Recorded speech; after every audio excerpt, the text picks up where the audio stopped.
Another day in America brings another shooting involving ICE. This is Now You Know. I'm Rob Snow. Going beyond the headlines. Now You Know with Rob Snow on News Radio. We start in Portland, Oregon. That's where there's been another shooting involving ICE officers doing illegal immigration crackdowns. 2 people were shot and wounded during what ICE calls a targeted vehicle stop. It claims one of the individuals is a member of a Venezuelan transnational criminal organization, while the other tried to flee and tried to run over ICE officers. The mayor of Portland is Keith Wilson. He doubts that account. These are human beings. Portland is not a training ground for militarized agents. When the administration talks about using full force, we are seeing what it means on our streets. The consequences are not abstract. They are felt in hospital rooms and living rooms, in the quiet moments when families try to make sense of what happened, what is happening. We know what the federal government says happened here. There was a time when we could take them at their word. That time is long past.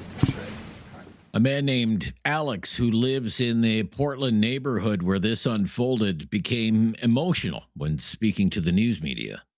I am beyond angry that this is happening the day after they killed that woman. I mean, this has gone too far. This is beyond voting. We need to do something. Like, the people need to do something. This is ridiculous. The shooting in Portland comes just one day after a woman was shot and killed by an ICE officer in Minneapolis. In that case, U.S. Vice President J.D. Vance is standing by ICE and the officer at the center of that case, saying that officer has absolute immunity. First of all, I wish the state officials in Minnesota would investigate why you have so many people who are using their vehicles and other means to actually interfere with a legitimate law enforcement operation.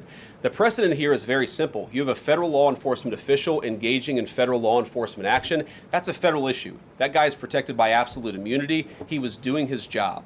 The idea that Tim Walz and a bunch of radicals in Minneapolis are going to go after and make this guy's life miserable because he was doing the job that he was asked to do is preposterous. The unprecedented thing is the idea that a local official can actually prosecute a federal official with absolute immunity. I've never seen anything like that. It would get tossed out by a judge. So what I'd like Minnesota to focus on is the real issue, that they're encouraging people. Minneapolis officials are encouraging people to commit violence against ICE officials. It's ridiculous. It's got to stop. Vance also lashed out at the news media and had harsh words for the woman who was killed. Somebody sent me a photo of a CNN headline about what happened in Minneapolis. And this is the headline. I'm just going to read it. Outrage after ICE officer kills U.S. citizen in Minneapolis. Well, that's one way to put it, and that is the way that many people in the corporate media have put this attack over the last 24 hours. And I say attack very, very intentionally, because this was an attack on federal law enforcement. This was an attack on law and order. This was an attack on the American people. The way that the media, by and large, has reported this story has been an absolute disgrace, and it puts our law enforcement officers at risk every single day. What that headline leaves out is the fact that that very ICE officer nearly had his life ended, dragged by a car 6 months ago, 33 stitches in his leg. So you think maybe he's a little bit sensitive about somebody ramming him with an automobile? What that headline leaves out is that that woman was there to interfere with a legitimate law enforcement operation in the United States of America. What that headline leaves out is that that woman is part of a broader left-wing network to attack, to dox, to assault, and to make it impossible for our ICE officers to do their job. Democrats in the U.S. Congress see these shootings in an entirely different light. Hakeem Jeffries is the House Minority Leader. He called the shooting in Minneapolis a disgrace. The killing of Renee Nicole Good was an abomination, a disgrace. And blood is clearly on the hands of those individuals within the administration who've been pushing an extreme policy that has nothing to do with immigration enforcement connected to removing violent felons from this country. We support the removal of violent felons from this country who are here illegally. But that's not what this administration has been doing under the so-called leadership of Kristi Noem, who's a stone-cold liar. There's no evidence at all that this was a justified shooting. So let's deal with the tragedy right now. She hasn't even been buried. Her family is grieving. She was a single mom and an American citizen. And we all are outraged by what took place in Minneapolis, and we will respond decisively. The Senate Minority Leader, Chuck Schumer, told reporters he doesn't think the shooting in Minneapolis was justified. I watched the video. You felt like your stomach was being punched. Looking at the video, there seemed no justification for what these agents did. There needs to be a full investigation at the federal level, although I have little faith in the FBI at doing a fair investigation, or DHS, but at the local level as well. For the third day in a row, there are protests in the streets of Minneapolis, with some people holding signs that say things like "killers off our streets" and "ICE out now." I'm Rob Snow. This is Now You Know. This is News Radio.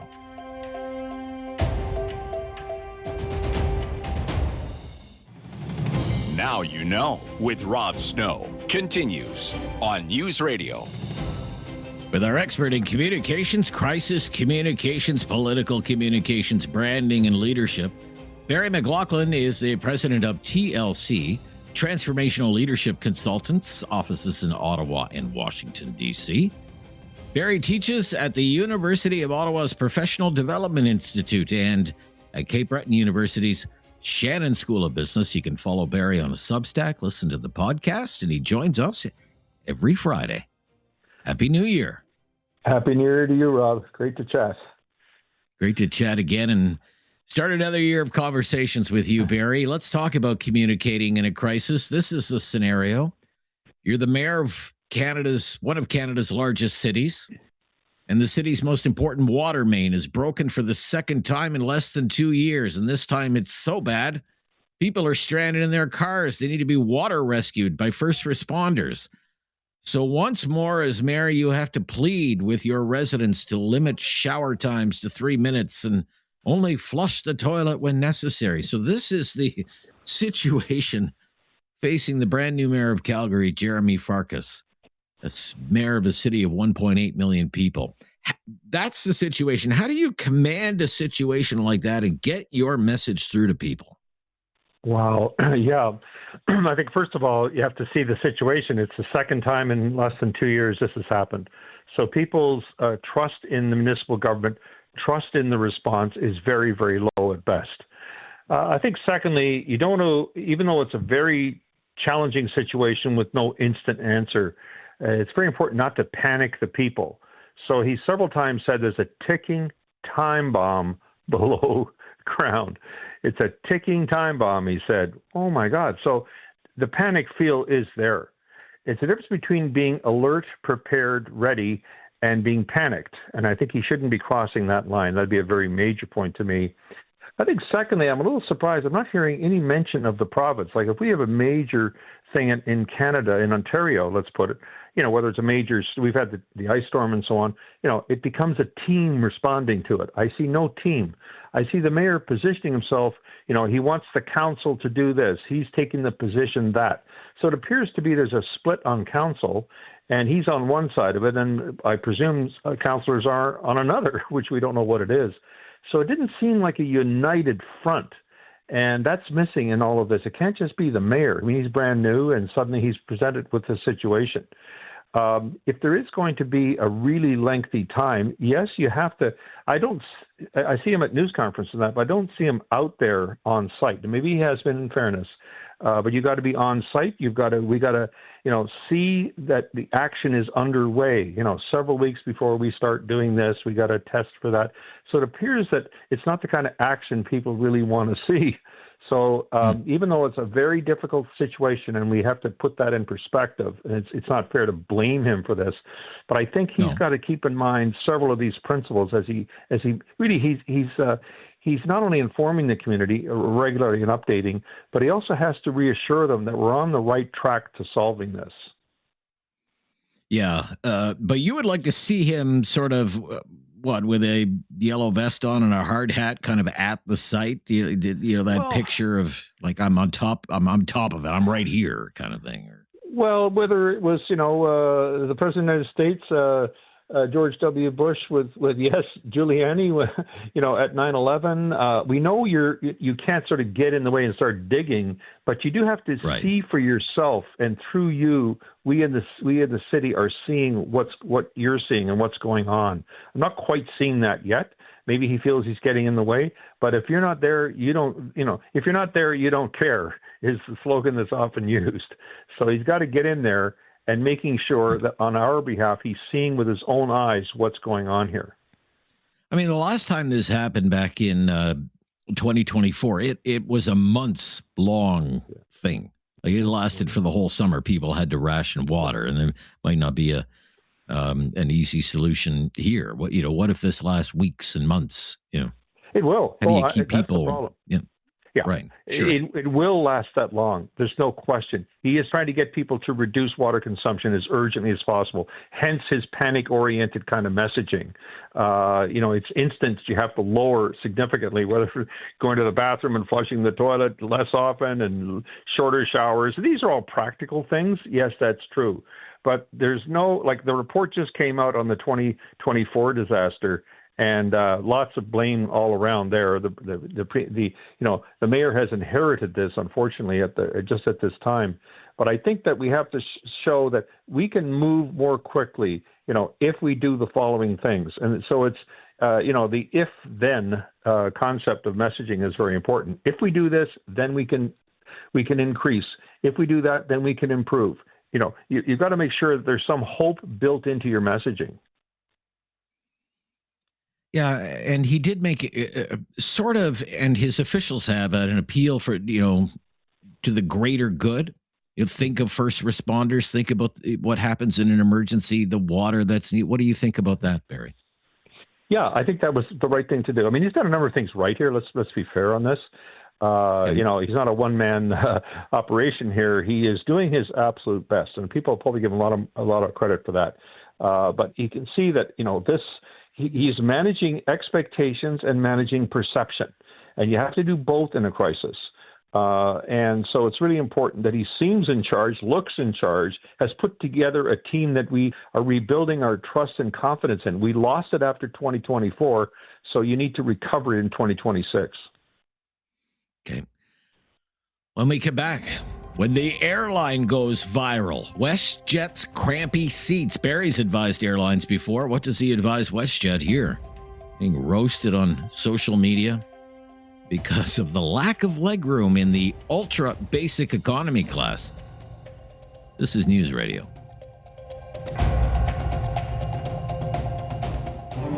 There is no question Rob won't get answered. Now You Know with Rob Snow continues on News Radio. Back with Barry McLoughlin from TLC, Transformational Leadership Consultants. Let's talk about when airlines go viral. You've advised airlines before. WestJet's crampy seats. WestJet is getting roasted on social media after a video hit TikTok of a passenger, larger guy, 6'3". He's trying to find some leg room in the ultra basic economy class. The seats don't recline. Let's listen to this. Dad, can you just straighten out your legs there? Impossible. just straighten out your legs. Straighten up my knees to the front. Mom, how about you? Yeah, well, I'm going to be sharing my leg space with him. New planes. Yeah, you have to pay for the other leg. You have to pay for the other leg. I love that. So WestJet accused of putting profits ahead of comfort and of compromising passenger safety even. And there are demands. The government needs to do something about it. That video has more than 1 million views. WestJet has said We are closely monitoring guest and employee feedback to assess the product's performance, comfort, and suitability while ensuring our unwavering commitment to safety remains at the forefront of every decision we make. What do you think? Well, I think it's a disaster. I mean, whatever they're saving per plane by putting in, it's apparently one extra row of seats, has long been wasted. There's no saving now. They're into mega millions in damage, really. Brand perception is everything. WestJet had a great brand perception. Remember that? Oh, the way they would handle your luggage. It was amazingly well done, very creative and so on, very customer friendly. Wow, that's been eliminated here. Now, they have to figure this out. If we're not going to actually change the new seating, because that could be mega millions, then we need to do something about, is this the entire plane? If it is, that's a much more serious problem. If this is just the economy and there is the step up one, Air Canada does all those, then you need to be clear in that. Secondly, I would offer a credit on any future flight, whether it's $50 or $75, something like that, that can be used on a future flight. Then they can use that to upgrade. That guy's 6'3". I'm sorry, but I think he's the guy that walks into Walmart and expects, velvet glove service. Whoa, what? I'm 5'10", and I have trouble sometimes in those kind of seats. So I don't know. Anyway, the bottom line is that they need to actually do something for the customer. So I would offer that credit. And guess what? The credit will be spent on WestJet Airline. So it's not a huge cost per se. They can do that very quickly. Yes, a little more apology that, they did not properly communicate this. There are options. This is the low-cost option. If you go to Ryanair and all EasyJet and all these other ones, they all have cramped quarters like that. And they're not changing them, by the way, because people want, it's kind of, they want the cheapest flights they can get. And so there is a problem with that in terms of comfort. That's true. But they need to be able to offer you something in return. I haven't heard it. I only see a text from the company. I don't see an actual WestJet person. You've got to show your face. You've got to get on video. You've got to be able to, apologize, for this and really not communicating it effectively. And we're doing all we can to offset that and provide credit to our customers. Maybe just a sign. You must be this short to sit in this seat. Yeah, I guess. We're not short people. Maybe that would end the confusion. All right, Barry. Look forward to our conversations this year. Thanks again for today. We'll speak soon. Thank you, Rob. Yeah, bye-bye. From TLC, Transformational Leadership Consultants, Barry McLoughlin. Tom Korski from Blacklock's Reporter is coming up next here on News Radio. You have questions. Now You Know with Rob Snow has the answers. On News Radio. Well, he minds Ottawa's business. Tom Korski is back with us, the managing editor, Blacklock's Reporter. Happy New Year to you. Morning, Rob. All the best to you in 2026. Yeah, long time no chat. So, Tom, we tend to get new listeners around this time of year. People are checking us out. They may have never heard of Blacklock's Reporter. What do you do there at Blacklock's Reporter? We do bills and regulations, access to information, a lot of that, federal courts and tribunals. We cover Ottawa without the politics to the degree that's possible. We'll never do who's hot and who's not. Conversely, when people say it's not about the money, I've literally never said that. It's always about the money. Right. Document journalism, right, Tom? You're not into the soap opera of the House of Commons and the theater of question period, and that's okay because I do enough of that for the two of us, but that's really not your thing. Not our thing. A lot of money, a lot of ethics, and it's secrets they keep in the filing cabinets. That's the gold.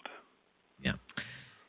Blacklocks.ca for Blacklock's Reporter. So let's talk about some of the stories that you've been covering over the last week or so. Now, to me, if you're a mail carrier for Canada Post, you have one job. Deliver the mail. What happened to a mail carrier who didn't do his one job? Well, he was fired, Rob, and he appealed that to a labor arbitrator, Canada Labor Code arbitrator. and he got his job back. It's an interesting case and peculiar, not without interest to anyone who gets mail. This was a carrier in a place called King City, that's a suburb just north of Toronto. And the mailman, he'd experienced mailman, 8 years seniority, found it onerous for some reason to deliver the mail, so he stopped. And only when the complaints started coming in did the mail inspector and the postmaster find 6,000 pieces of mail in his truck, bills, tax notices, jury summons, health cards, wedding invitations, you name it. All of it was sitting there undelivered, and yet he claimed PTSD from an unfriendly workplace in King City. I guess it got a little hot, and he got his job back, said the labor arbitrator. Fascinating, Roland. Yeah, 6,000 undelivered pieces of mail. And I love this. The union lawyer says, it's not like he stole any of the mail. Oh, okay. All right. Okay. No, that would send you to the penitentiary. Yes, exactly. Right. Okay. On to something more serious. What is the nature of a petition that has been signed by an NDP MP and a leading candidate in the NDP leadership race, Heather McPherson? Absolutely. MP McPherson is probably the front runner when New Democrats elect a new leader in Winnipeg in March. She's the only member of caucus and the only public office holder who is campaigning to become leader. She sponsored a petition. This just happened. And it's really something. The petition targets a Jewish charity that was co-founded by the CEO of Indigo Books, Heather Reisman of Toronto, and her husband. It's a scholarship charity. And Ms. Reisman has been the target of numerous, at times violent, anti-Semitic attacks on her family, and her business. The petition also goes beyond this and suggests that the Canada Border Services Agency send every single person who steps off a plane from Israel to secondary screening for complicity in alleged war crimes. This is beyond, Rob, my 2 cents. The NDP has a preoccupation with what it perceives as grievances against Israel. MP McPherson, this is an interesting statistic, was one of 19 New Democrat members of Parliament last election to sign a pledge accusing Israel of genocide. 14 of the 19 lost their seats. And yet McPherson, forgive me, and her campaign organizers have been very slow to get the message. There are lots of things that Heather McPherson doesn't talk about. Bread and butter, money, taxes. But she has a preoccupation with Jews that's really unattractive. Yeah. Initiated investigations under the Crimes Against Humanity and War Crimes Act into Canadian citizens who served in the IDF. Create a government, this is what it says in the petition, to collect information from Gaza and West Bank war crime victims and direct the Canada Border Services Agency to screen Canadian citizens or residents returning from Israel for foreign military service. Well,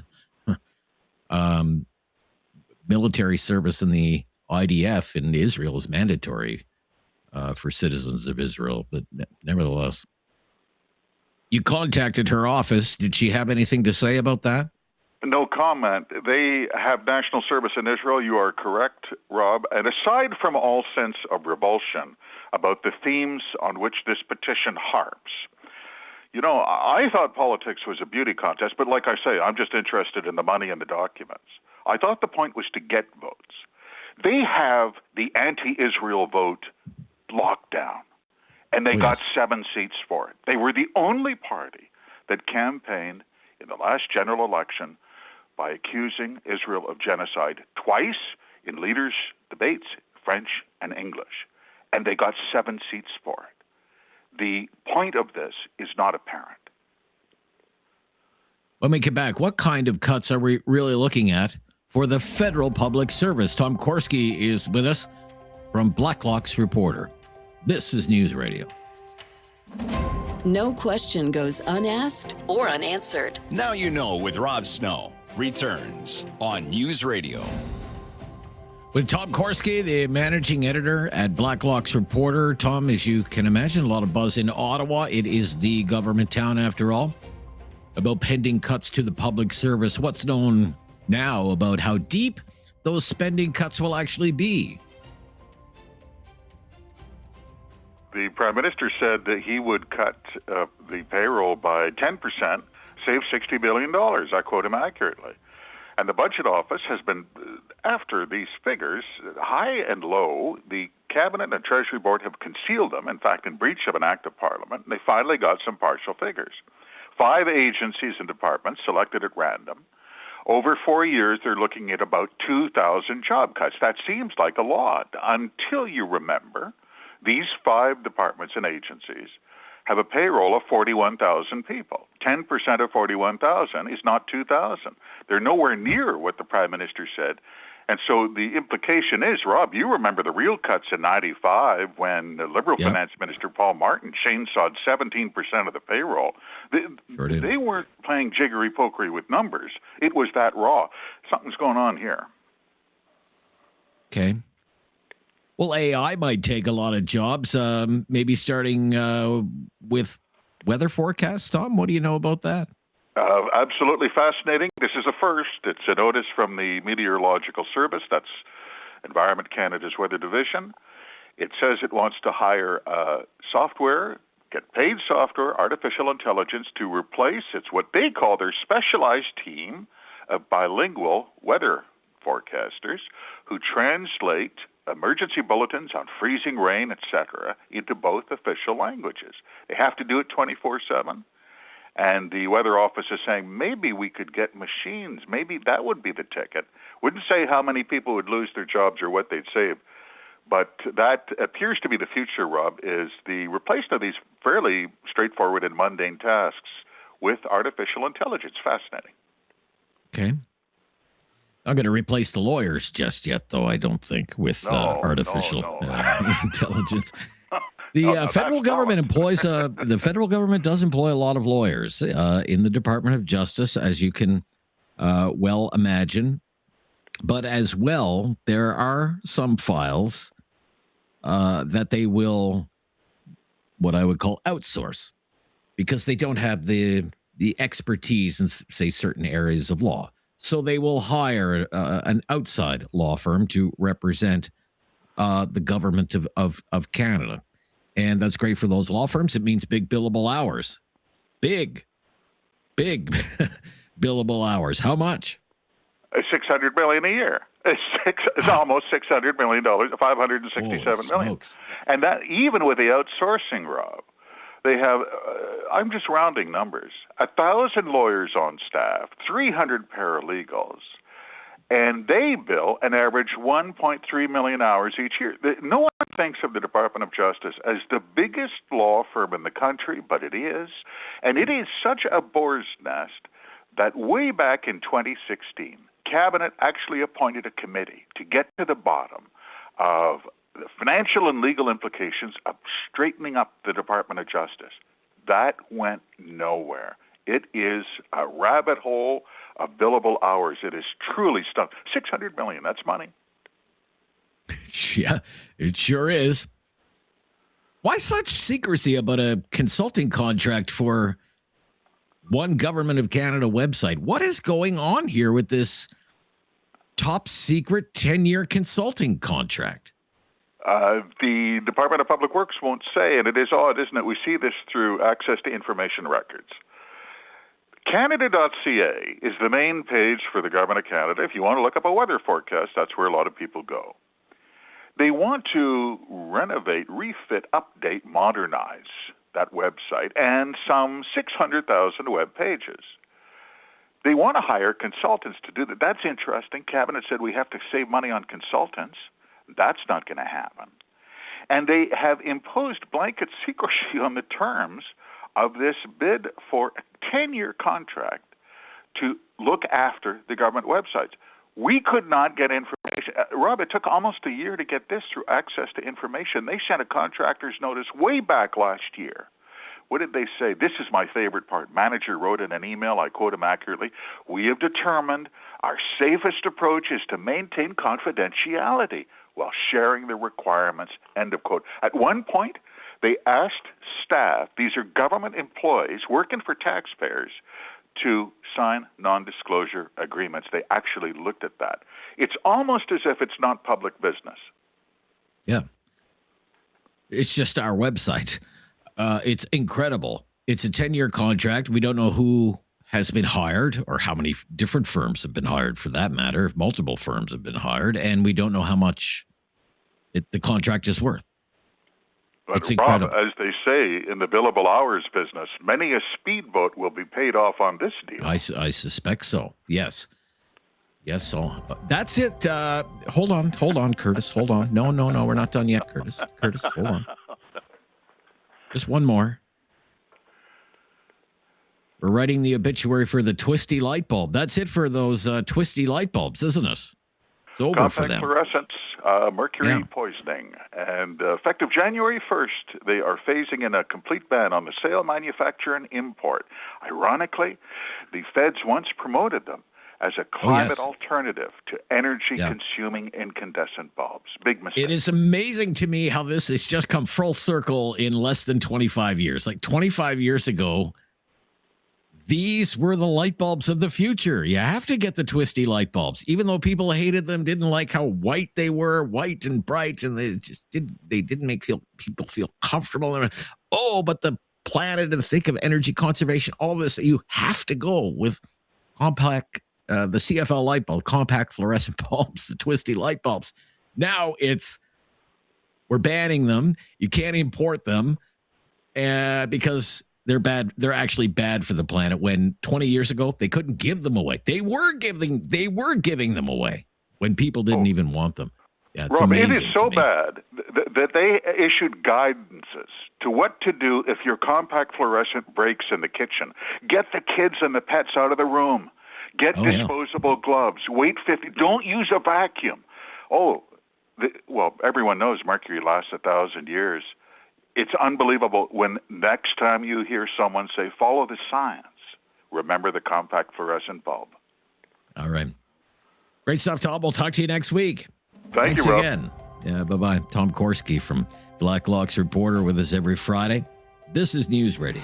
Critical thinking is not dead. Now you know with Rob Snow. Returns on News Radio. And if you're ever looking for a podcast of our show, now you know with Rob Snow. We have a great new mobile app that will help you hear our show when you want to. Listen live, listen to the podcast. It's called the Seeker app. Spelled Seekr, Seeker. It has all kinds of exclusive audio that you won't hear anywhere else. News, music, and sports. You can download Seeker for iOS or Android. That's Seeker, spelled Seekr. And now you know with Rob Snow, also on Spotify and Apple Podcasts or wherever you get your podcasts. The weather story for many parts of the country would seem to be the January thaw. I can tell you in this part of the country, not far from Ottawa, we were just in a weeks-long deep freeze over the holidays. Like -20 was the norm. That's all changing now. It actually got quite balmy, +4 right now. But unfortunately, it's pouring rain. And there's lots of snow in the forecast. So you win some, you lose some. Southern Ontario, the Kitchener area, it is +9 degrees there right now, calling for a daytime high of 11 degrees. But again, lots of rain and strong winds as well. Still mild in Halifax. Temperatures expected to be above freezing and mild for the rest of the week, looking at a high +8 tomorrow. Wet, though. In Calgary, kind of a cold start to the day there for our friends in Calgary. But the reward is on the way. Much more mild weather will arrive just in time for the weekend. I'm looking at the forecast here. +8 for Saturday, Sunday, even warmer next week. So it's kind of like a classic January thaw. In your nation's capital, I can tell you the locals were happy, and the local tourism industry in the nation's capital was thrilled because the entire Rideau Canal Skateway opened up earlier in the week. And that's like the iconic symbol of Ottawa, although I think reports that people actually skate to work and skate home. It's not really a big mode of transportation for commuters. That is actually vastly overblown. That's more of a myth than reality. But unfortunately, with the mild weather and rain in this part of the country, just days after they opened it, the canal is closed again. So hopefully it'll freeze up and people can get out there skating. It opened a week or so earlier than usual this year. Last year it opened January 11th and closed on March the 10th. Coming up, it is the Friday free-for-all Talkback. That is our favorite day of the week around here because we just want to know what's on your mind. You lead the discussion during the Friday free-for-all Talkback. Pick a topic, and we'll do our best to follow along at 1-833-668-2577. Phone lines are open right now if you want to call right now and get in line. We'd love to hear from you. It's been a busy week in news. Let's talk about it. I'm Rob Snow. This is News Radio. It's time to talk back. On Now You Know with Rob Snow. Call now. And have your say. 1-833-668-2577. Welcome to Talkback. It's 2 hours of debate and discussion on the big issues of the day, and today it's the Friday free-for-all. We don't come up with the topics on Fridays. We always have a few ready to go, but we prefer to know what is on your mind. You come up with the topics on Friday, so what's on your mind today? What do you want to talk about?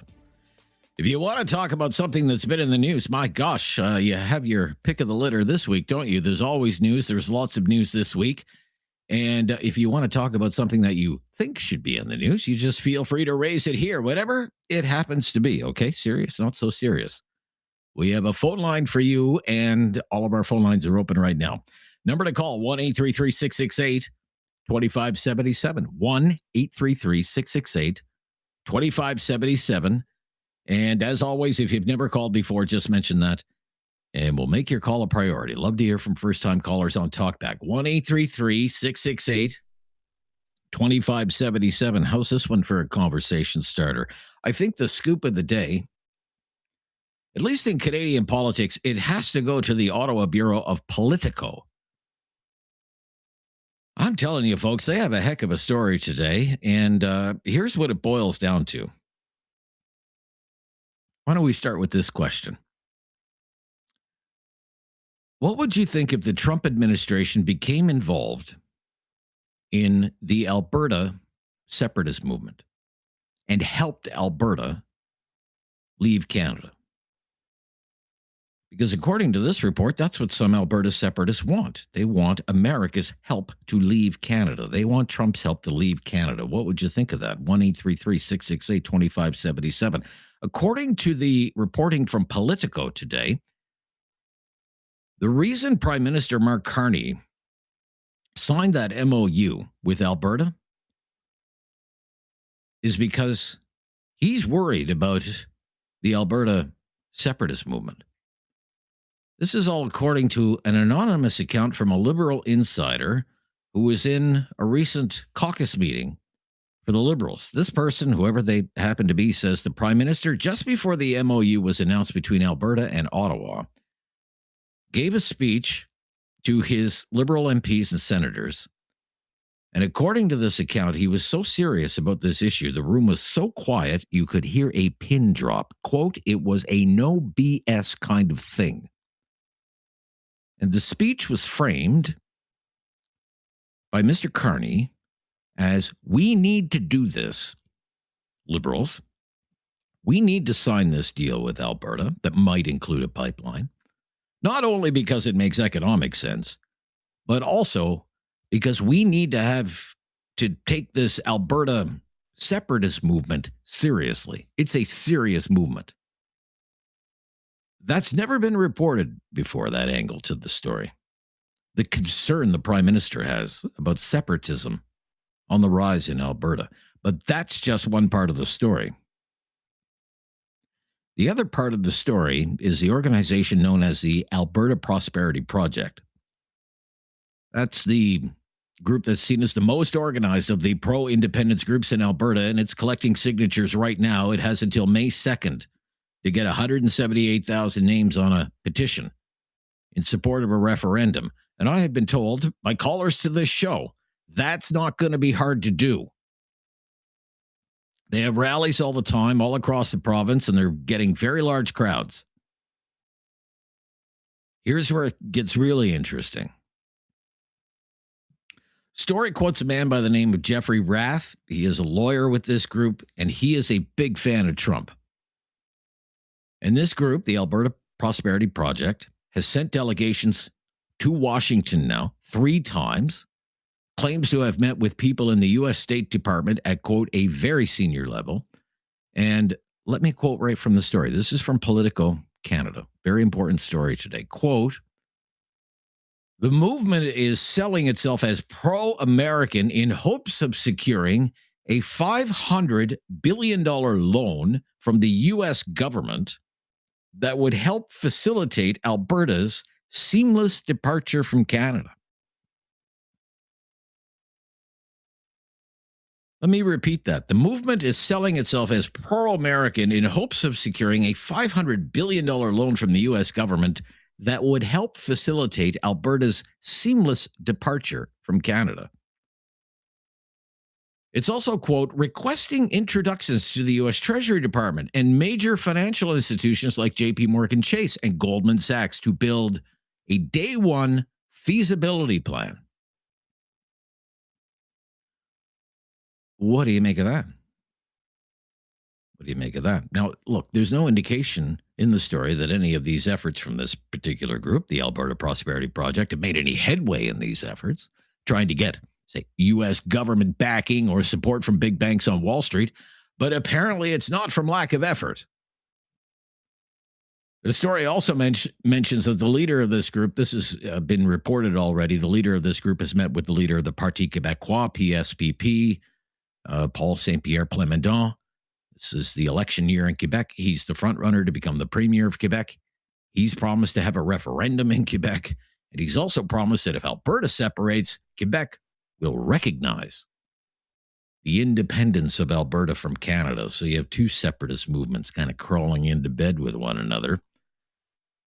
But the leading group in Alberta for the separatist cause is actively seeking funding from the U.S. government and 2 of the biggest banks on Wall Street to help that province leave Canada, if that's what voters in Alberta decide to do. What do you make of that story? To me, it's a heck of a story.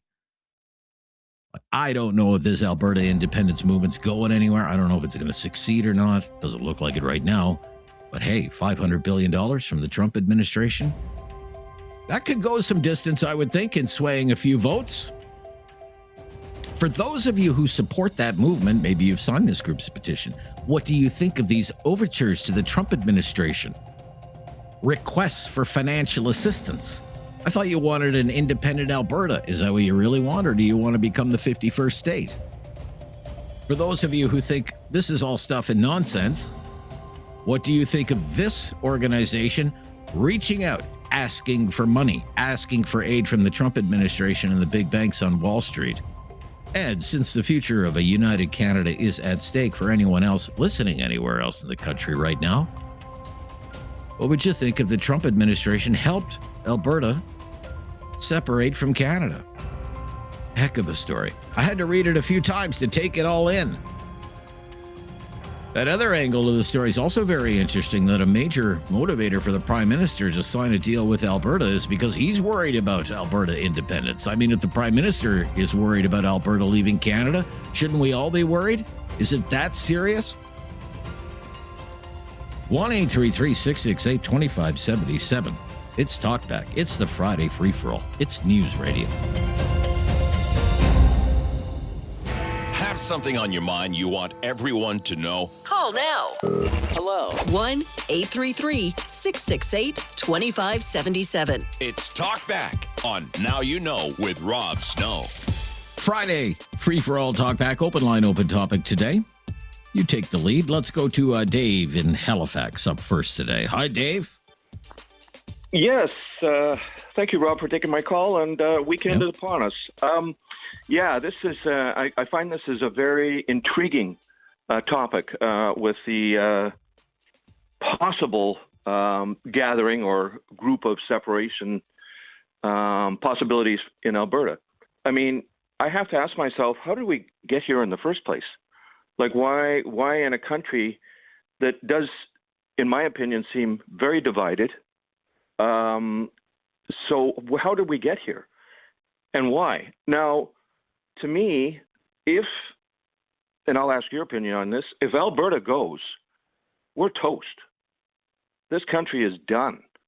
Don't you think? I mean, Alberta provides most equalization funds, which I think Quebec is a big winner here. And then you have the have-not provinces such as the Maritimes, PEI, Nova Scotia. What are we going to do?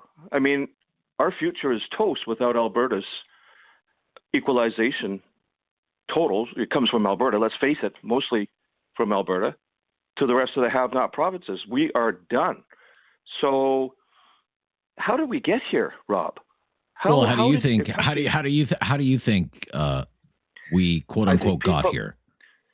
Well, I'll tell you, in my opinion, from what I can hear, from what I hear from people in Alberta, and they call this show all the time, of course, we're on the air in Calgary right now, is that they feel taken for granted, neglected, left out, exploited, ignored, taken advantage of.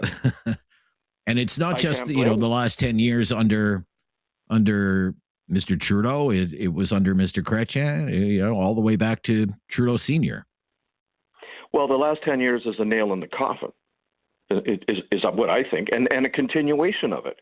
The deal with the pipeline thing. I mean, how long does it take a pipeline to get built, Rob, to the West Coast? If they can get through the rhetoric and the red tape to get it out to BC, if they can, you're looking at years. And if we want refineries built, that's another years. They're even more complex. So we've let this go way, way too long from a previous government that was looking at the Green New Deal or whatever you want to call it, and the woke government prancing around, and not facing reality where we're rich with resources and we haven't been utilizing, and now our backs up against the wall. Yeah. Here's what I think. But what if the Trump administration became involved? This organization, Alberta Prosperity Project, is a serious organization.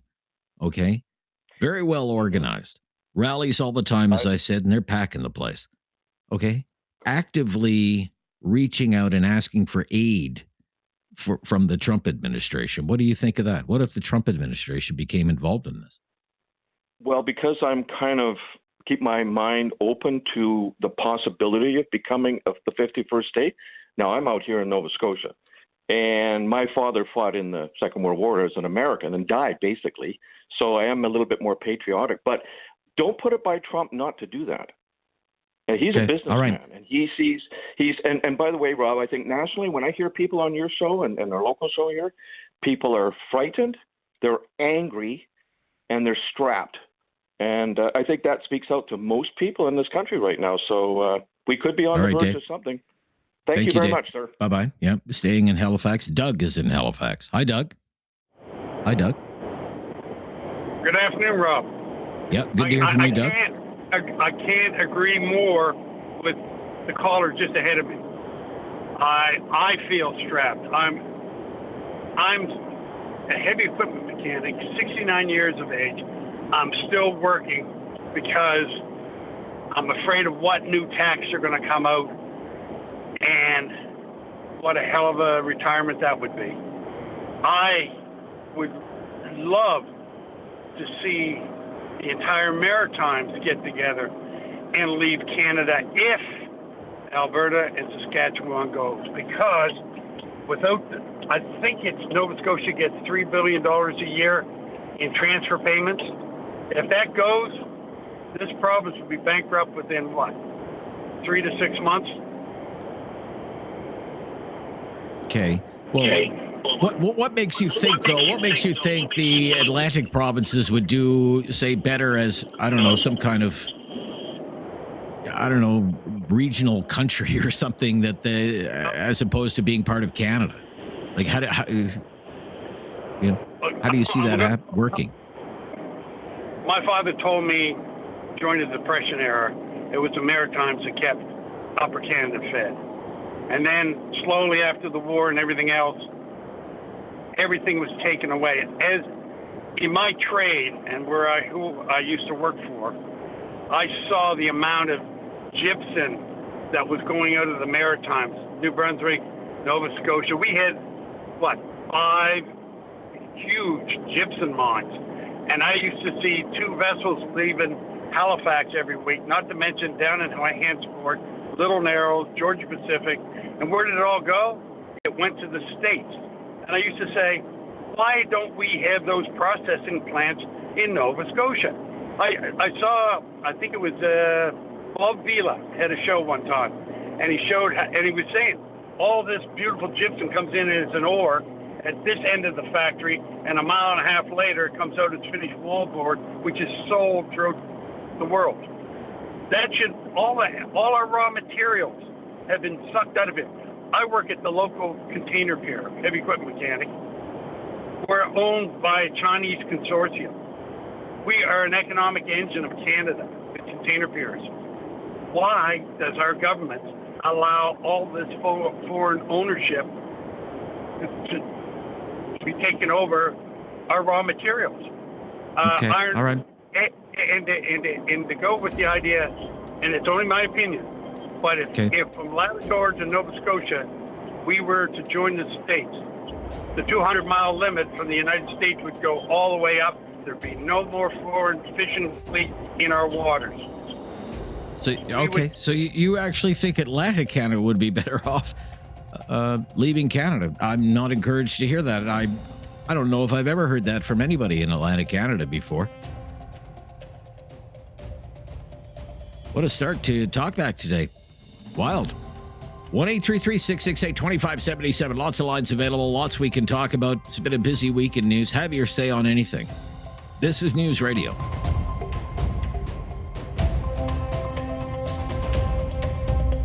Have something on your mind you want everyone to know? Call now. Hello. 1-833-668-2577. It's Talkback on Now You Know with Rob Snow. And maybe time for one call before we stop for the news here on Talkback. Michael is in Nova Scotia. Michael, you're on the air, Michael. Hi there. Oh, hi. Thank you for having me on, Rob. I just have two very quick comments. Sure. Well, the first comment you asked, caller, I honestly think Canada is basically the other provinces outside the central government are colonies of Ontario and, for the most part, Quebec, because basically the elections are decided in Ontario and Quebec. So I think we're just here just to feed the central government, the rest of the provinces. And the second comment is Alberta. I guess the people of Alberta should realize how they're looked down upon by the rest of Canada, outside of Saskatchewan. That's probably their only friend. I talk to people on down here when the subject of Alberta comes up, Alberta separation, and just the whole impression is they think they're just some kind of trailer trash that won the lottery, and they snicker behind their back, like, just give us the money. And when they're out of the room, they just make jokes about them and memes, and that's basically what I found. Really. So I don't know if you and have what do you think of that. Alberta? What do you think of Alberta? And its complaints about how Confederation is running? Well, I think Confederation just serves the central government in Ontario. I mean, we see the history of Nova Scotia. When we became part of Canada, all our trade, and that's our natural trade, is with the United States, the eastern seaboard of the United States, and that was completely cut off in favor of our trade going overland to Ontario, and that destroyed this province. Like, we're still feeling the effects to this day. And I just firmly believe the other, provinces are just basically colonies. We're just resource colonies to serve the central government. Okay. All right. Thank you, Michael, for your call from Nova Scotia today. Not feeling the unity vibe today so far, I have to tell you, on Talkback. Join the discussion on this or any other topic, because it is the Friday free-for-all after all. We can go off in all directions. You can join the discussion or start one of your own. This is News Radio.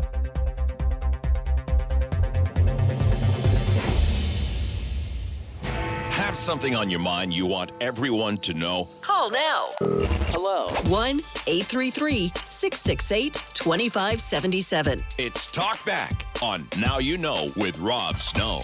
We're wide open today. It's the Friday Free-for-All Talkback. Last one of the week. Last chance to have at us for the week. Let's go to Eric. He's in Cole Harbour, Nova Scotia today. Hello, Eric.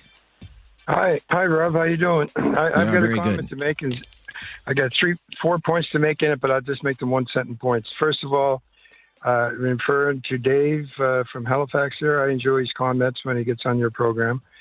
It's not hard to figure out why our country is in such a mess. It's called Justin Trudeau for 10 years. I think that's self-evident, especially with some of his policies. How our Alberta has got shafted by this net zero CO2 policy. That's just insane. So I'll leave that at that.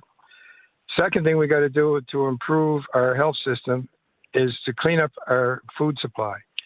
Get rid of the carcinogenic preservatives that are put in it. Get rid of the glyphosate that's our fruit and vegetables are being sprayed with. Stop this foolishness about clone meat and 3D meat. Look at our commercial dairies and see what's going on there. It'll open your eyes up. See what's going on with our commercial bread bakeries. It'll open your eyes up.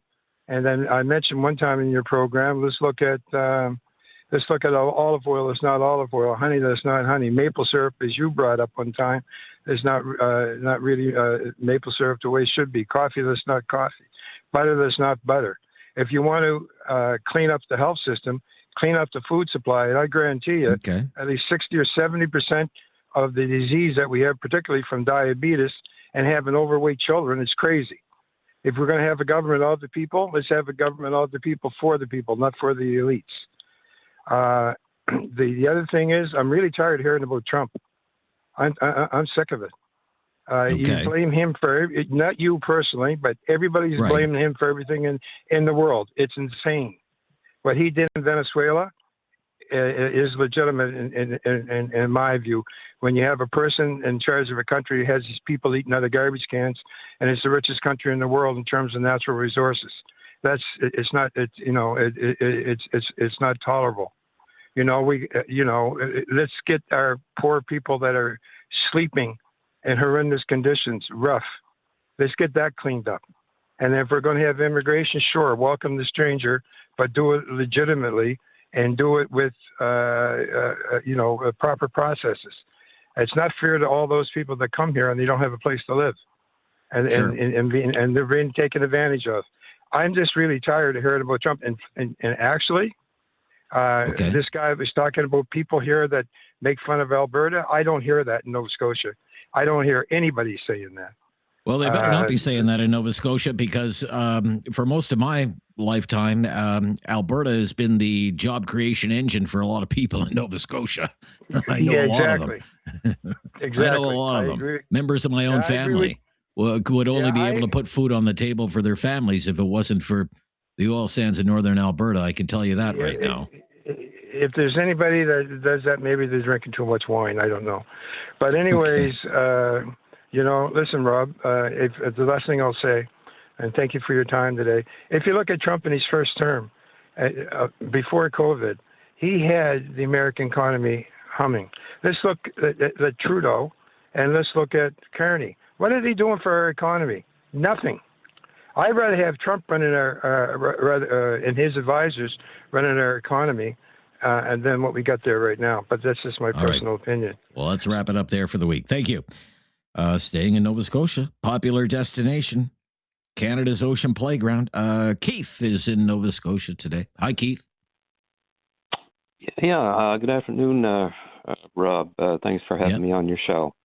A pleasure. I'm just wondering where people are thinking about if people want to join the United States, like Alberta's talking about things, and I've seen a lot of comments online. Of course, you can't really stuff online. You get all kinds of stuff online, but I'm just thinking that people that want to leave this country, do they take their old age pensions and their Canada pension plan and their health care plan, do they take that with them and just walk into the U.S. and say, we're going to keep our plan? I wonder how that would work. I don't see that happening. Exactly. Now, the people in, the people in Alberta, in fact, the government in Alberta has been studying this. What is Alberta's share of the Canada pension plan? What are they contributing to the Canada pension plan? If it were to come to that, or if Alberta, say, withdrew from the Canada pension plan and created its own pension plan. There's another province with its own pension plan. Quebec has its own pension plan. And would that be something that would be approved of by the United States? Well, I'm just leaving aside the United States right now. You're saying, let's say Alberta voted for independence, and then there were, I don't know negotiations to join the United States and become the 51st state. Would they be able to keep their Canada pension plan? I don't know. Maybe we're just getting a little too far advanced in everything. Well, what I want to get at, the big question here is this is the main organization for the independence movement in Alberta. It's very well organized, and it has a lot of supporters.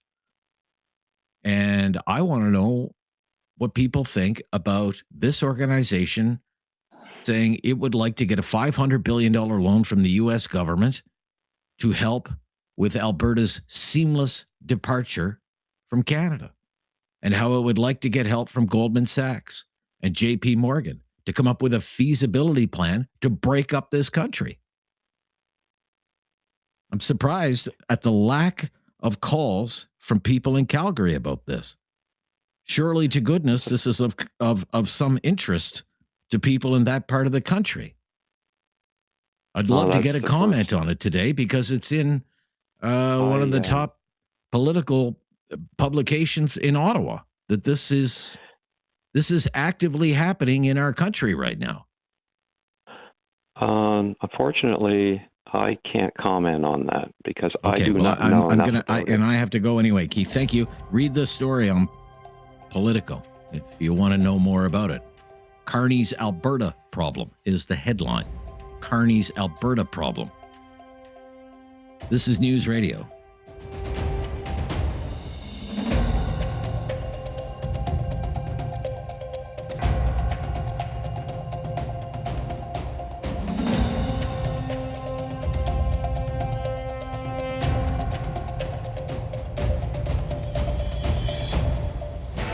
Something on your mind you want everyone to know? Call now. Hello. 1-833-668-2577. It's Talkback on Now You Know with Rob Snow. In Kitchener, Eric is in Kitchener on the Friday Free for All Talkback. Hi, Eric. Good to hear from you Rob, today. how are you? Very good, thank you. What's on your mind? I'm also shocked, Rob, that you just brought up before the commercial that no one's talking about. I don't know what the group's called in Alberta, but the separatist group, let's just say. The Alberta Prosperity Project. Oh, okay, Alberta. I'm from Ontario, so I don't know. But anyways, I'm shocked that people aren't more shocked by that as well. I just want to say too, reaching out. I have no problem. Alberta, if they decide as a province that they want to separate from Canada, I think that should be their right. But I don't like the idea of another country. Again, I said this thing last time I called you too. I don't care if it's United States, China, anybody. No other country should be interfering with the decision making. And I think it's almost borderline treason, in my view. For these people to be reaching out, because Donald Trump did give money to, I believe it was Argentina. A lot of money. I forget how much. It was in the millions or billions. And they didn't obviously get any land or any colonies, so to speak, of Argentina, I think. But they definitely got a lot of influence. And if the United States and Donald Trump were to do that money, the $500 billion loan, and get Alberta, you know what? They're going to strip it bare. They're going to take all the resources, you know what? And I think, you know, eventually I think Albertans will regret that, my opinion. Okay. But I don't like the idea of like you reaching out. Like I know we had a caller named Eric too, and he was talking about he's sick and tired of hearing about Donald Trump. Believe me, everybody's sick and tired of hearing about Donald Trump. Nobody wants to talk about Donald Trump. But Donald Trump is the hot topic. He is the leader of the most powerful. Well, sure, yeah, and the decisions he makes has consequences all over the world, right? And the United States is our neighbor. Like it's, I'm sorry, but we're going to be talking about him. Oh yeah. So you know, if you don't like it, you can turn off the radio or turn off the TV. But you know, I think it's incredibly dangerous for them to reach out to Donald Trump and be asking for money. You know, if they get that $500 billion, and then you know that might entice more Albertans to leave, which would be terrible for Canada. If Alberta leaves, like you've had so many callers, if Alberta leaves Canada, we're screwed. We need to figure a way to make Albertans feel more Canadian. And this is perfect up Donald Trump's alley, too. He would love splitting, you know, Alberta here. You know, maybe Quebec can separate again, you know, if they see Alberta separating. You know, then what's the point? The country's split up. Yeah. So much easier then to, you know, take advantage of Canadians and our way of Eric, life. I've got to wrap up our conversation there. You've made your point well. Let's take a call from Calgary. Jonathan is in Calgary. Jonathan. Hi, Jonathan. Hey, Rob. Good morning, Rob. Yeah, It's good to a hear very from you, good, Jonathan. Topic. Thank you. I'm very thankful that you brought up this topic. It's very serious to me because what you said is really true. Right now, what the Prime Minister did, signing the MOU, it really works. It tones down the temperature. But right now, the people here in Alberta, I'm in Calgary, and this is what I heard from my circle of friends and my friends, work and my circles. This is what I heard from them. It tones down the temperature, but right now it feels like the MOU is like saying no without. It's a no without saying no. You know what I mean? Because of the conditions attached to it, and it's very hard to attain. Because of the talk about, well, you will need, you know, buy-in or something from, say, the government of British Columbia and some First Nations, because there are First Nations, of course, that support pipeline development, natural resources. Yeah, you say that's, you know, you're kind of tying one hand behind Alberta's back with conditions like that. Yeah, I understand that. And you know what? This situation is very serious. It could break the country, and this can be maybe we don't know if this is one of the strategy of Mr. Trump to bring the Canada into the U.S. But we don't know. But one thing the government needs to do at the moment, the government needs to be bold. Like the government needs to show actions, like build a pipeline, whatever. You called me yesterday and said that. Yeah, you want to see economic prosperity. I have you in my notes when you called yesterday that you're frustrated with the lack of urgency on some of the big files, some of the big projects. Appreciate your call today, Jonathan. Thank you. Back to more of your calls on the Friday Free for All Talkback in just a moment here on News Radio.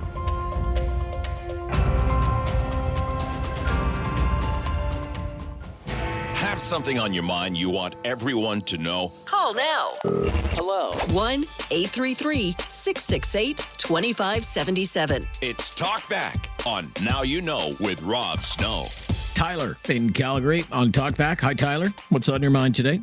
Hi, Rob. Hi, Tyler. Thanks for taking me.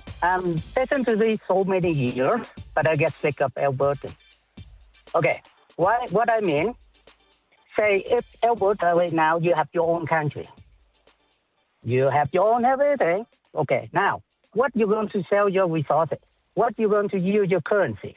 Alberta money or the resources? You can ship only one way to USA. No west, no east.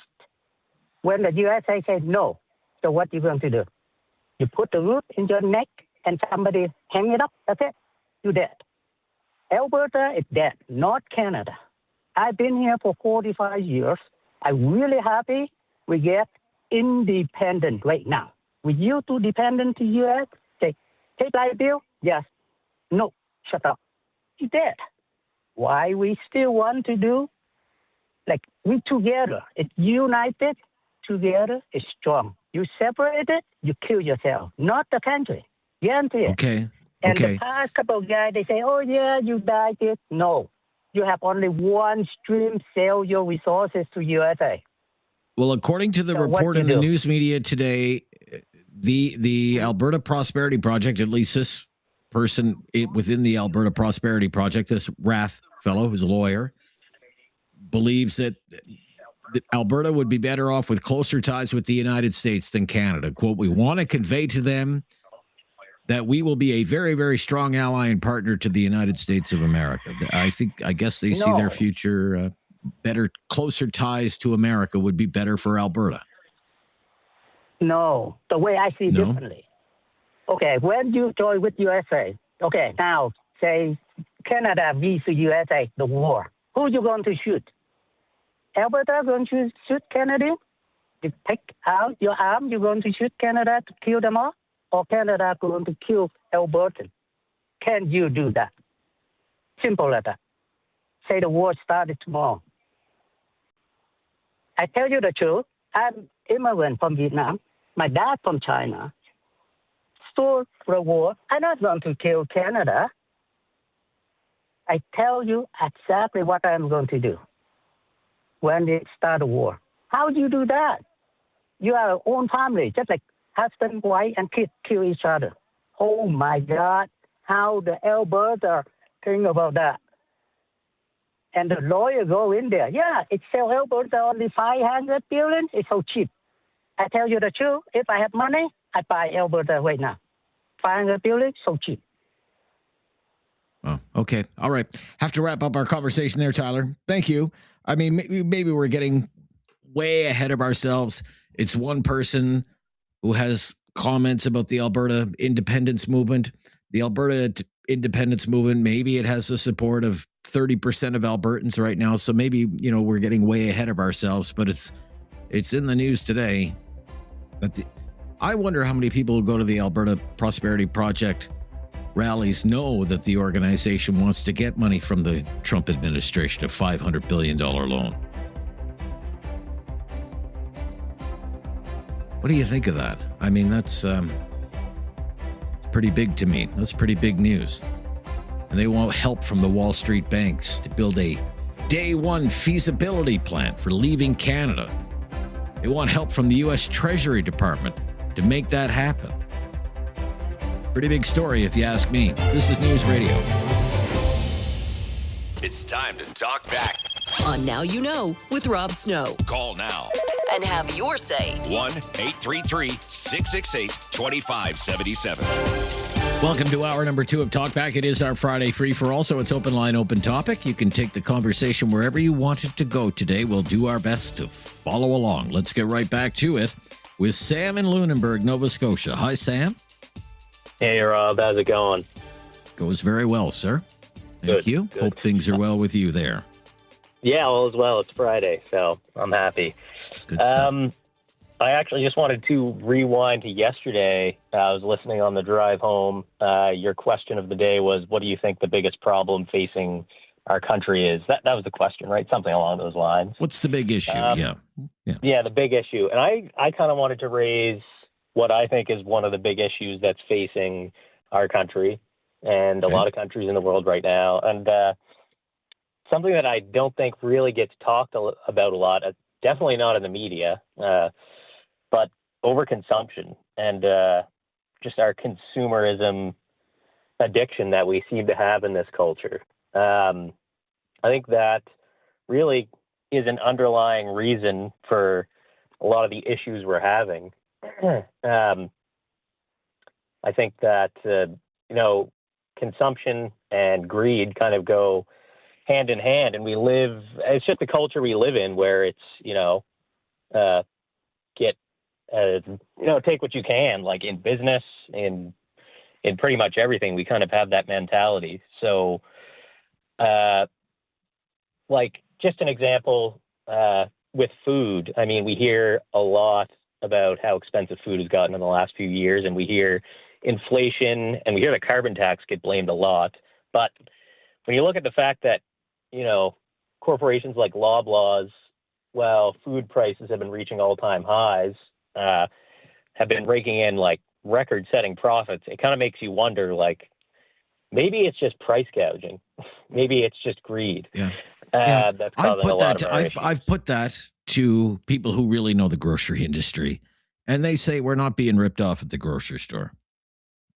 Yeah, their profit margins for big grocery chains. People don't believe me; they don't believe the experts when I quote them.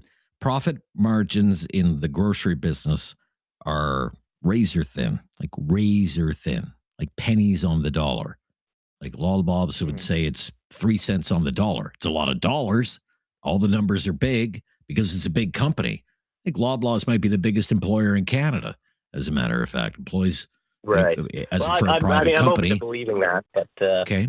I'm open to believing that, but I'm for sure skeptical. Certainly skeptical, especially when you hear about headlines like Loblaws raking in record-breaking profits. But I mean, yeah, I'm open to believing that. I'd have to look into it a little more. But again, like, I don't know, back to our consumption issue. It's just on planet Earth right now in North America, we have the means to take care of every single human being on the continent, in the entire world, actually, to like a higher standard of living that's ever been possible. And it's just a misallocation and what I'll call prodigal use of the resources we have. I think our consumption issue, like gold is a great example. I mean, there's enough gold on the planet right now to take care of all our electronic needs. But, how much of that gold is on gold-plated toilet seats in Dubai and like in the mouths of rappers? It's just, we have an issue with abusing our resources, with misusing our resources and overusing them. And so, yeah, that is my hot take on what one of the big problems facing our country is. All right. Conspicuous consumption. Maybe that's a term that we could bring back from the glory days of 1999. And let's move along here. Thank you, Sam, in Lunenburg, Nova Scotia. Temple in Calgary is up next. Temple. Hi, Temple. Hi. Sorry, give me 1 second. Hi. Okay. Hi there. I wanted to talk about the separation. Yes. I completely disagree. I think that Canada and Alberta are one, and they've worked together for so many years. Like, why can't we just find an agreement? Okay. We'd have to start all over again. We'd have to find a new pension plan. We'd have to, international agreements that we've had. Like, if international countries find out that we've separated from Canada, why would they want to do business with us? Because it could be a conflict of interest, I'm not sure about that. Alberta has a lot going for it. Right? Rich in natural resources, a high standard of living, low taxes, potentially good governance, potentially low taxes. Right? We don't know that for sure, though. Yeah. Okay. So, very clearly, you're a federalist. You're not a separatist. Fair enough. Good to hear from one today. Look, this is in the news today about the Alberta Prosperity Project, which is the organization that's holding all the rallies, trying to get the names on a petition so they can have a referendum. There might be a referendum this year in your province. Okay. A leading spokesperson for that organization says they want America's help. They want Trump's help. They want a $500 billion loan from the U.S. government. I'm quoting right here from a news report today that would help facilitate Alberta's seamless departure from Canada, and is requesting introductions to the U.S. Treasury Department and major financial institutions like J.P. Morgan and Goldman Sachs to build a feasibility plan. What do you think of that when you hear that?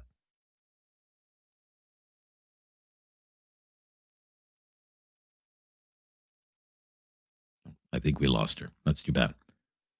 Because that's the key question for me. What if Trump gets involved in the Alberta separation movement? Bottom line, what do you think of that?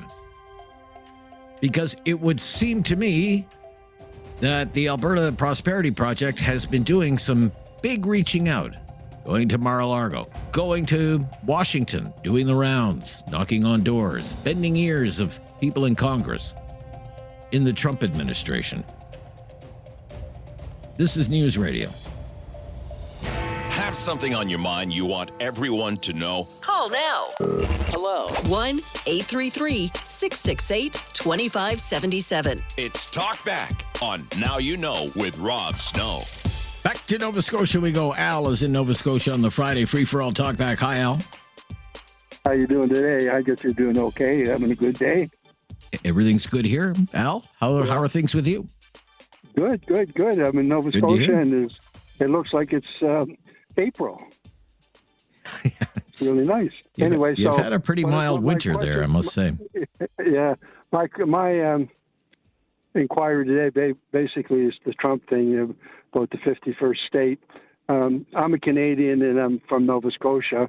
It should be the other way around. I'm from Nova Scotia, and second, I'm a Canadian, because everybody in Canada sort of roots for their province first and stuff. So what I'm looking at, instead of the 51st state for Canada, let's make it 10 states in Canada. So British Columbia would be a state, Nova Scotia would be a state. So we'd have equal representation. We'd have all our government stuff would be lined up to the government in the United States, and then we'd have a very, very powerful bloc. The black people have a bloc in their Congress down there. We'd have a Canadian bloc. So the power, I know the Republicans wouldn't go for this. The Democrats might, but the Republicans wouldn't want what we would want to see us 10 states because we'd overwhelm them that way. But that's my answer to that question you were saying. What do you think about Alberta separating? Yeah. You're not really in favor of that. You don't want to. Don't you want to be Canadian? Yeah, even if you want to be Nova Scotian first. I want to be. I want you don't want to be an American, do you? You don't want to be an American, do you? Well, we are American. Let's face it, we're in North America. Listen, I want to be a Nova Scotian first, really, and not Nova a Canadian Scotian first. Well, that's what we are. Like, everybody in Nova Scotia doesn't care about Alberta or BC or Saskatchewan, and people in Saskatchewan probably don't even know where Nova Scotia is, right? So, like, we are what we are in our provinces. Like, we're states. That's what we are right now. We're states. We're not.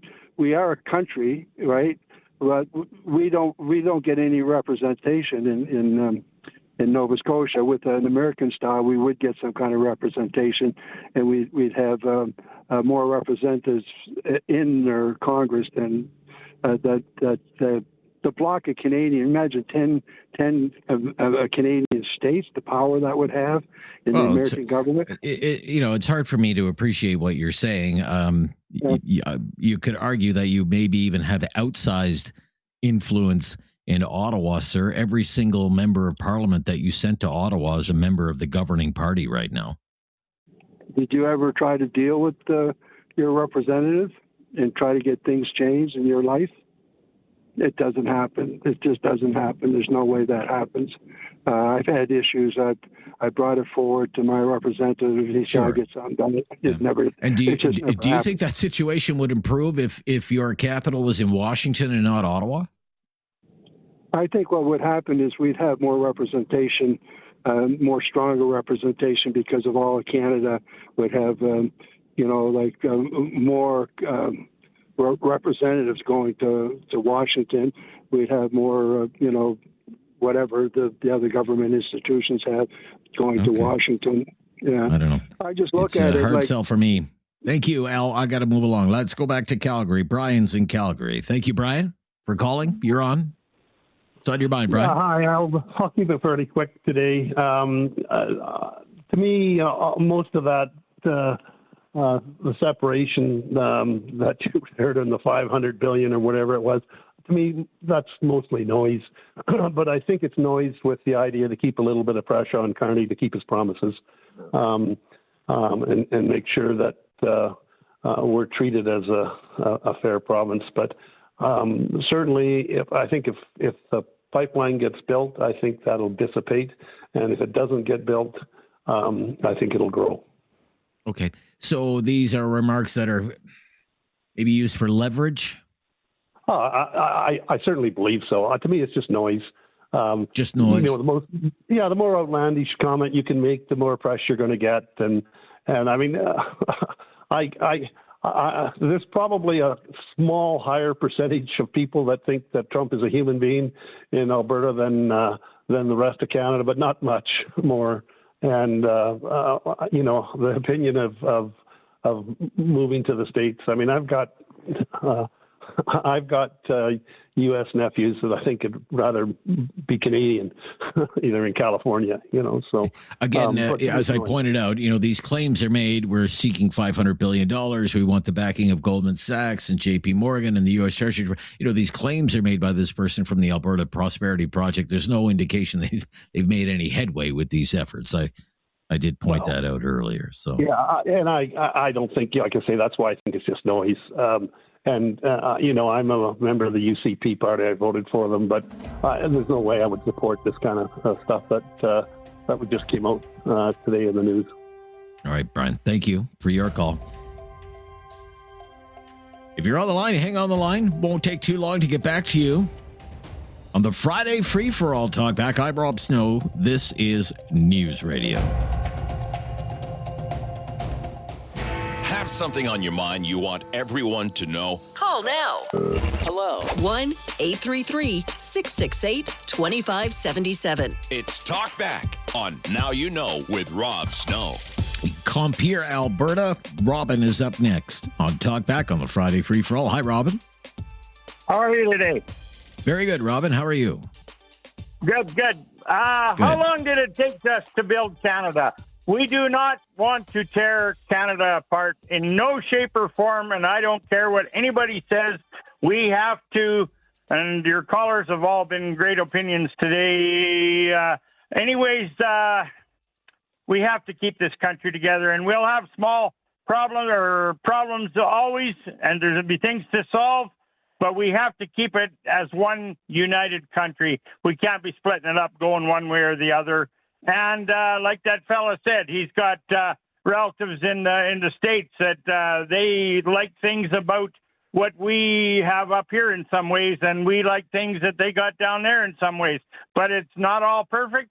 But I'll tell you, you have to work out your problems and go from there. So we have to keep this country together come hell or high water. And all right, Robin. Two topics I'd like to see you have on.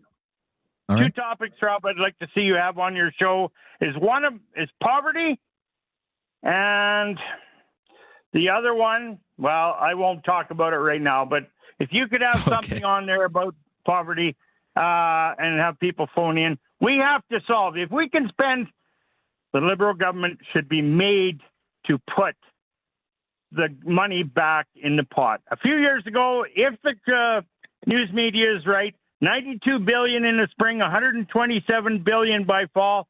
Tell them to put that money back in the pot, and then we'll be better off. And not take it out of the rest of us, of the government or the people, but tell them that got the money and whatever, and tell them, the government directly, the Liberals, to put it back. And nothing against the Liberals. I'm not sure. I'm not sure what money you're talking about, what dollar figures you're throwing around, but a show on trying to, end poverty. Sure, I'm open to doing something like that. Robin, got to move along though to Calgary. Joe's up next. Hi, Joe. Hey, Rob. Thanks for taking my call. You're welcome. Go ahead. You know what? I really like this Alberta prosperity thing. I absolutely love it so much. On my lunch break, I actually signed up. And I don't think it's just noise. I mean, it might be just noise for now, but if the right ears in the U.S. administration catch it, you know what? I think it could happen. My biggest concern would be, and I've discussed this with other coworkers, like almost all of my coworkers, and there's 40 of them, are in favor of it. Almost all of my customers I deliver to are in favor of it. I deliver auto parts for a corporation that's owned by another corporation out east.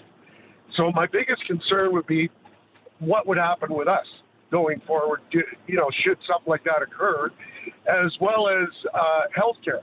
What would happen with our healthcare, those kind of things, and in my case, CPP, right? So those would be the only really big concerning issues I have.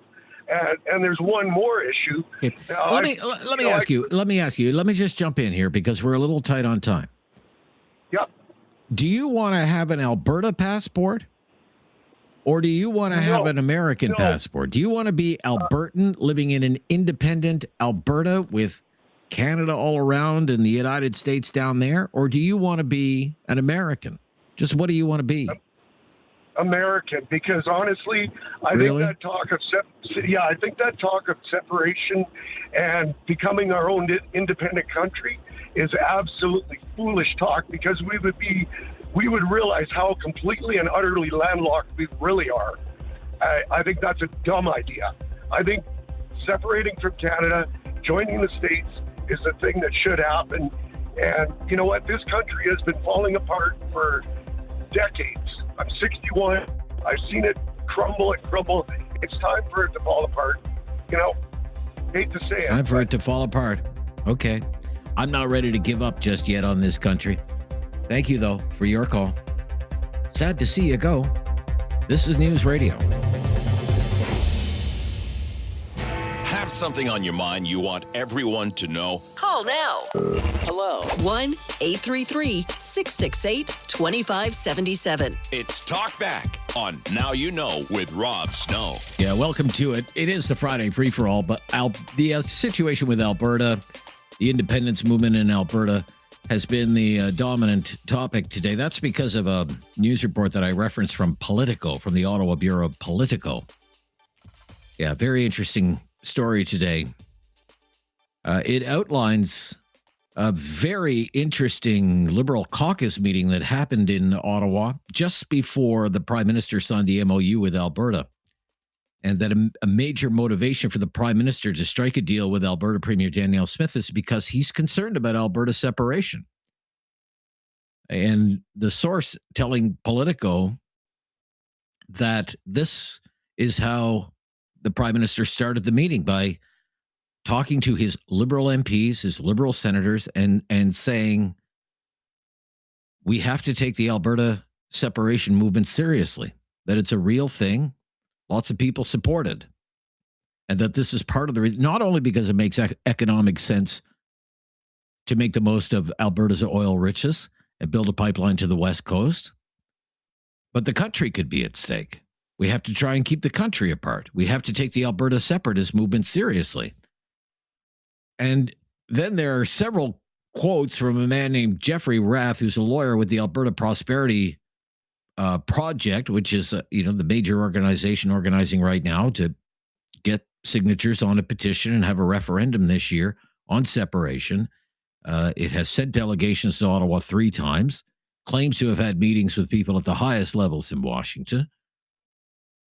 And this is in the story. The movement's selling itself as pro-American in hopes of securing a $500 billion loan from the U.S. government that would help facilitate Alberta's seamless departure from Canada. The movement's selling itself as pro-American in hopes of securing a $500 billion loan from the U.S. government to facilitate a seamless departure from Canada, seeking introductions to the U.S. Treasury Department and major financial institutions on Wall Street to build a feasibility plan. 1-833-668-2577. 1-833-668-2577. Rachel in Calgary, up next. Hi, Rachel.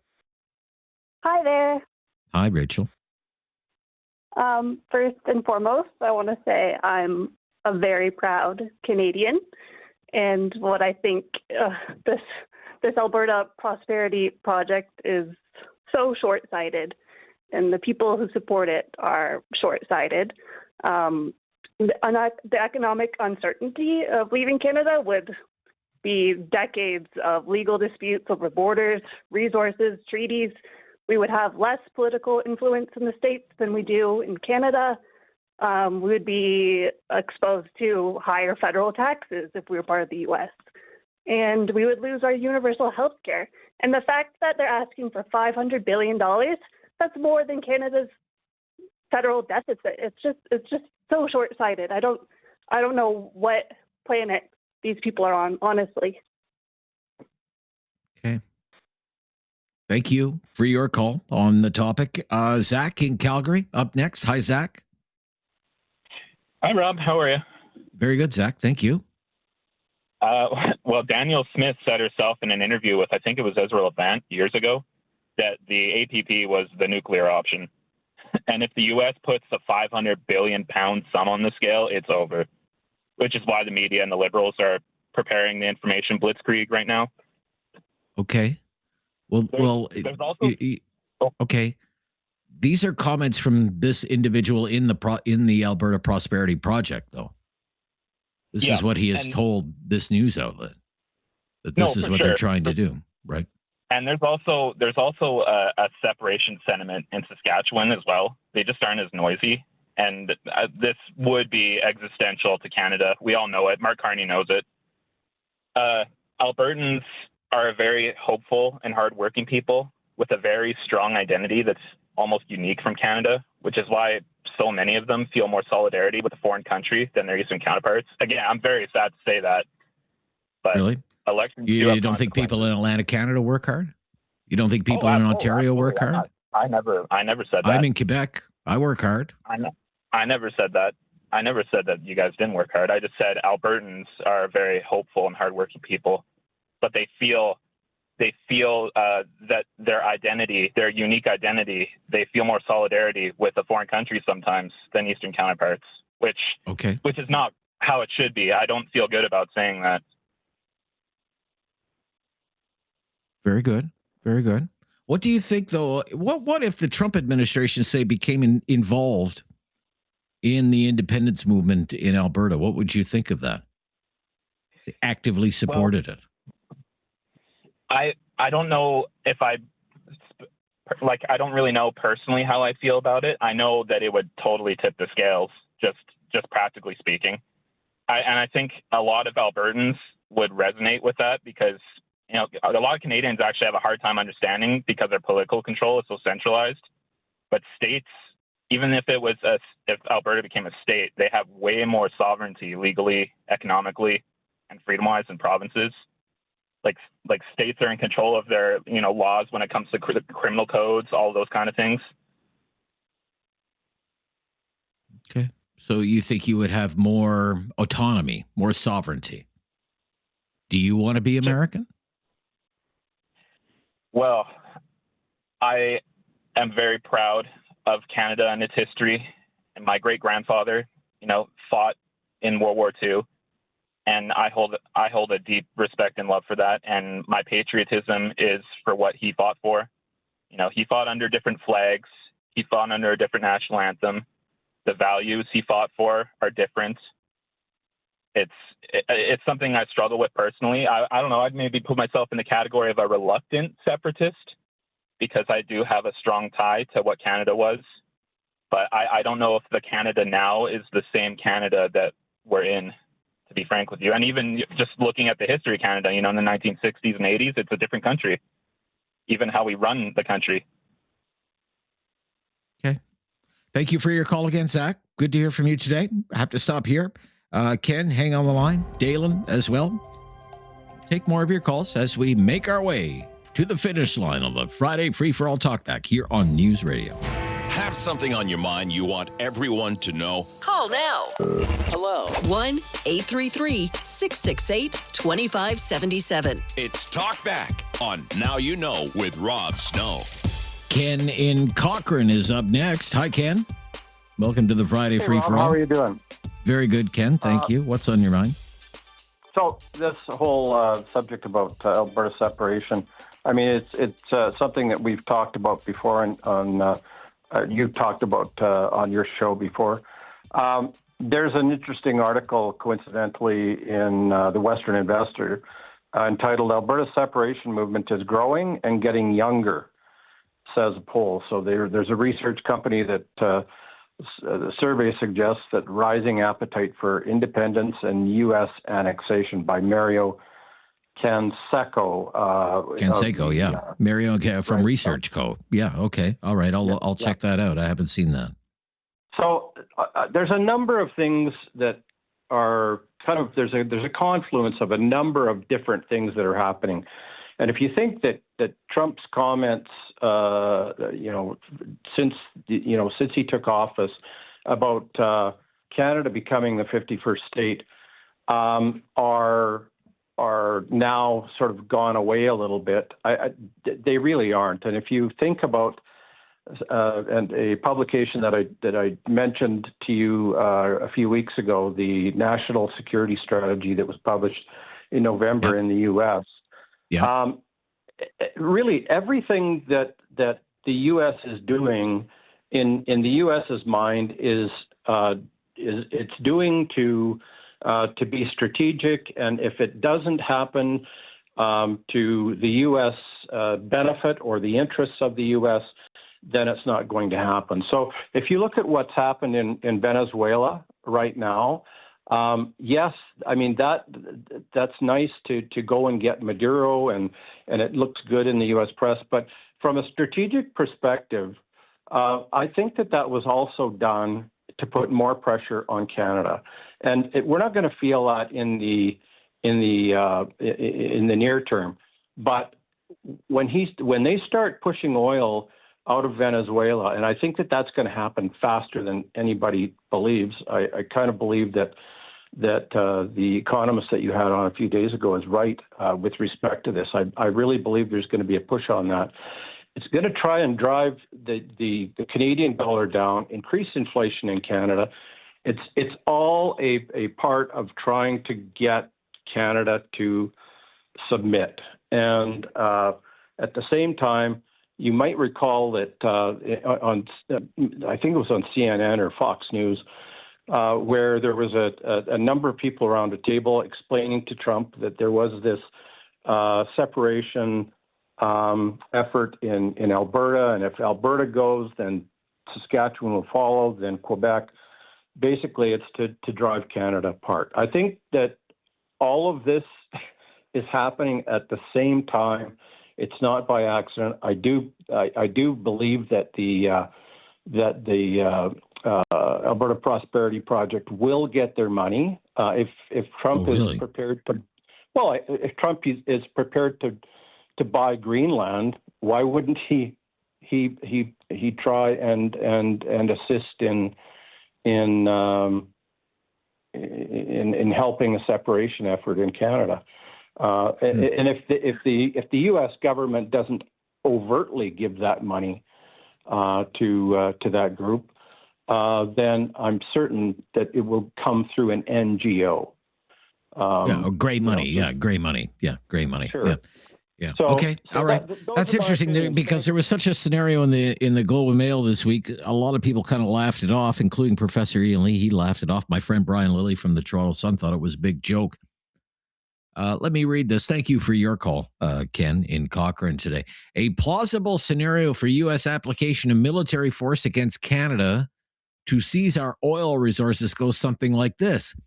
An independence referendum in Alberta, during which separatists receive a huge infusion of gray MAGA money, sees a majority vote to remain part of Canada, but with 30% or more voting for separation, Trump declares the result fake, and that actual support for separation was well over 50% Alberta separatists appeal to the United States for help, claiming oppression. The United States moves troops to the northern Montana border and tells the rest of Canada Alberta must be allowed to join America as the 51st state. Some people laugh that off. These researchers outlined this scenario and suggested the government game plan for such a scenario. Game plan for such a scenario. Let's stop here. I'll take some more calls when we come back and wrap things up for this week on Talkback on News Radio.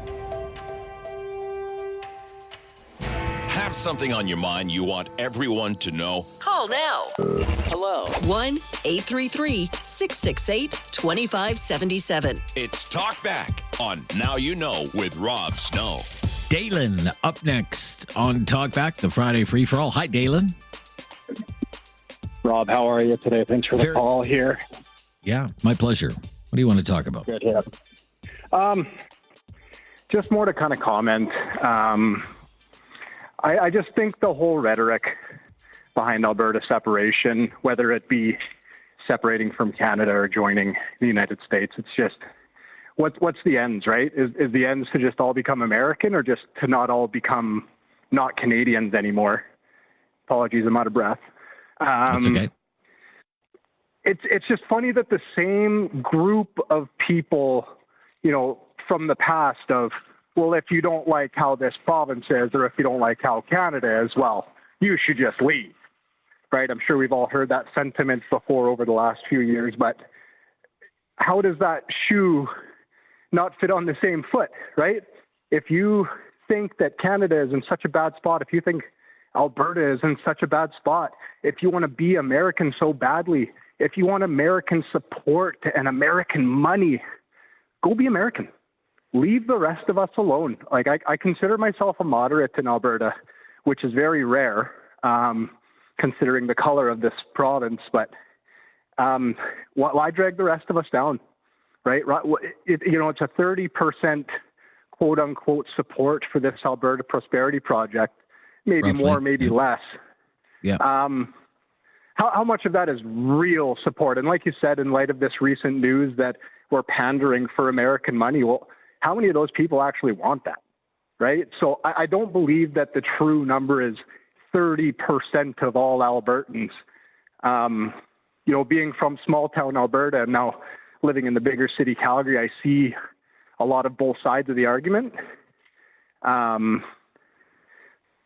don't know what the end game is, right? That's just where I lose myself here. So if you're so unhappy with a government or with a group of people or with the state of a province or a city, then just leave, right? How much easier is it for you to leave and, the problem child and the squeaky wheels that are trying to get the grease to just go, be American, do your thing, go to Quebec, whatever the case may be, than to try and, fundamentally change the landscape of the entire country or another country in joining that country. It just seems like the quote unquote easy way out is just let a group of people do all the hard work and lobbying and button pushing and then sit back and reap the rewards of your end game rather than you put in the work, you opt out of the pension plan that you've been paying into because you clearly don't like where you're at, and you go move. You spend your money to remove yourself from the problem rather than drag the rest of the country or province down with you,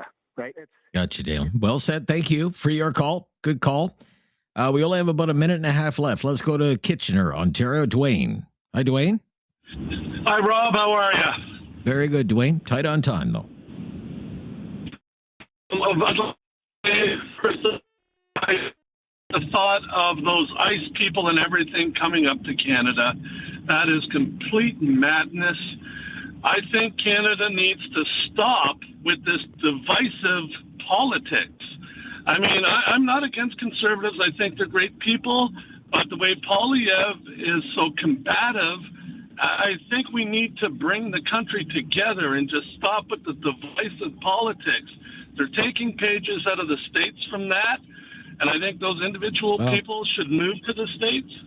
Okay. Sorry, I would Rob, just say this. The last time the Conservatives were in power, we're going to have to wrap up on this because we're right at a time. The last time the Conservatives were in power under Mr. Harper, the separatist cause in Quebec was pretty much dead and buried. It had no momentum whatsoever, and nobody was talking about Alberta separation. And I mean nobody. That was not an issue at all. That is something that has happened as a result of a decade's worth of liberal government in this country. End it there. Thank you for all your calls this week. We'll be back on Monday. Brand new topic and more of your calls. Enjoy the January thaw over the weekend. I'm Rob Snow. The latest breaking news coming up next. This is News Radio.